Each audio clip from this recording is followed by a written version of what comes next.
जिन्होंने संसार की कामनाओं को और भोगों को त्याग दिया है,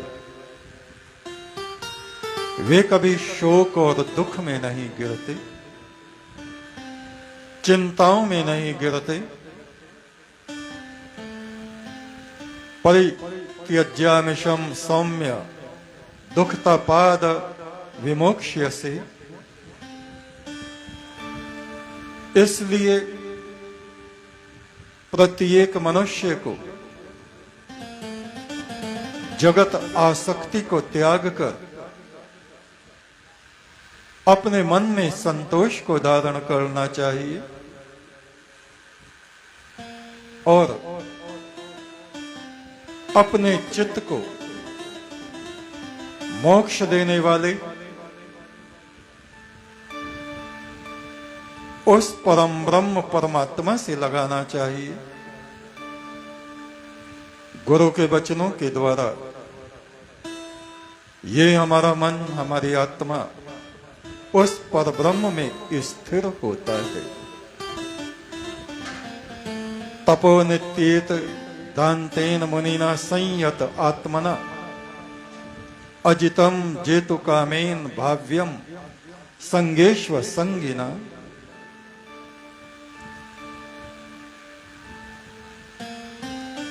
जो मनुष्य अपनी आत्मा को इस मानव शरीर में रहते हुए उस परमात्मा के पुण्य लोक में पहुंचाना चाहता है, उसका दर्शन करना चाहता है, उसको अवश्य ही तपस्वी, जितेंद्रिय, मननशील, संयम रखने वाला और अपने चित्त को विषय भोगों से हटा लेना चाहिए। गुण संगेश्व नासक्त एक चर्यारतः सदा ब्राह्मणों न चिरादेव सुखम आयात्य अनुत्तमम। जो ब्रह्म परायण पुरुष सदा पार ब्रह्म के ध्यान में लगा हुआ व्यक्ति त्रिगुणात्मक विषयों में आसक्त नहीं होता। त्रिगुण क्या है? तमोगुण। क्रोध से तमोगुण उत्पन्न होता है। क्रोध मनुष्य की बुद्धि को नष्ट कर डालता है। नष्ट हुई बुद्धि अपना और दूसरों का विनाश कर डालती है। रजोगुण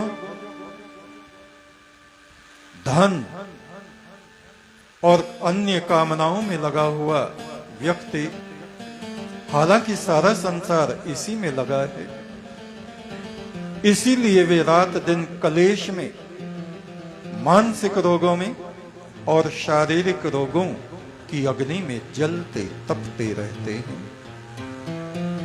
क्षण मात्र को भी उनका ध्यान उस पर ब्रह्म में ठहर नहीं पाता। जिसका ध्यान गुरु की कृपा से उस परमात्मा में ठहर गया है, ऐसा शांत आत्मा वाला पुरुष, निर्मल हृदय वाला पुरुष सर्वोत्तम मोक्ष पद को जीते जी अपने जीवन काल में ही इस शरीर में रहते रहते ही प्राप्त कर लेता है। वह मुक्त आत्मा हो जाता है।